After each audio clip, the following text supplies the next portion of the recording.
Hello there. My name is Dr. Iskander. Many of you may remember me as the ancient Egyptian hypnotist. I have an honorary degree for my literary work given to me in the land of Egypt in 1962 as a neuron therapist, a type of therapy communicating with the neurons in the brain, similar to hypnosis. Now, this type of neuron therapy, actually, it was given to me long, long ago, when this planet Earth was formed in that boundless space. It is a gift that I remembered to remember how to use it, and I utilized it here in this country with many people, and it worked in a fantastic way. So at this moment, I'm going to show to you several of these people on the DVD, and then we shall continue to speak, because to see it is to believe it. Take a look. Nora Arthur, glad to have you with us on Good Morning Virginia. It's nice to be here. You are a Richmondair, aren't you? Colonial Heights. Colonial Heights. And not to be very rude, but you have had a weight problem. That's right, very much so, and I am glad to be doing something about it. You are doing something about it through... Sure Dr. Eleanor Biasconda. Because I prayed night and day to die. I had nothing to live for but pain. And I thought of taking my own life many times, but I was afraid I wouldn't succeed and hurt worse, and I didn't want that because I couldn't stand what I was already having. So she put me under hypnosis long distance from Pittsburgh to my Colonial Heights home. And the desire of food just completely left. I have been a different person. I have lost so much. My health is completely well. I have nothing. I have no operations whatsoever. And I looked into the white of Dr. Eleanor Biasconda's eyes on the back of one of her books, and she told me, she put me under hypnosis, and she told me that I had 2 months to live, or else I could go on a special diet and do what she told me to. And so I chose that road. I went on the diet. I've lost 110 pounds. I have no arthritis. I had the early stages of edema also. I have none of that. My blood pressure is perfect. And I have gone from a wheelchair idea to a mile around the football tracks every night and feel great. Wonderful. No problems, no nothing. Sit down. We'll talk. Energy that you couldn't describe. You sit down. We'll talk about it a little bit later on, all right? Does that sound incredible?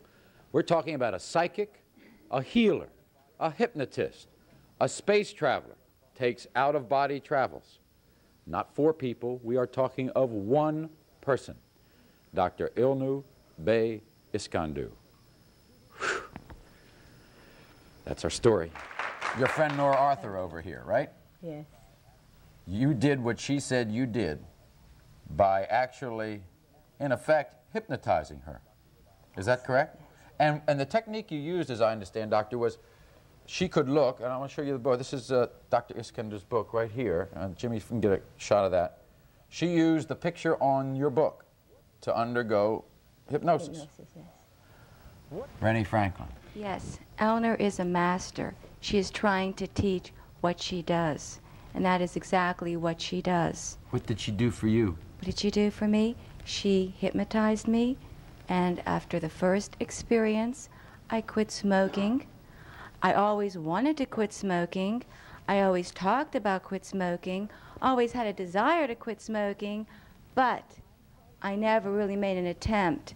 And after 1 session, the desire, the sensation was totally erased and gone from my mind. As simple as that. When did that take place? The thought was no longer there to have a cigarette.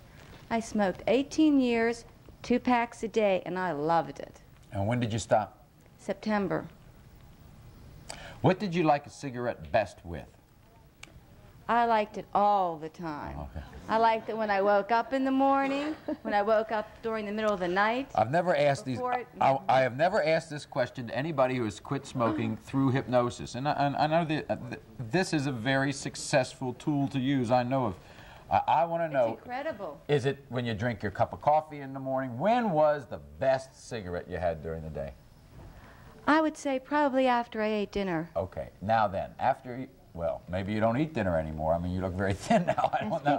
No, I've always been just like this or even thinner. So what happens after dinner is what I'm saying. When dinner finishes, how do you feel now?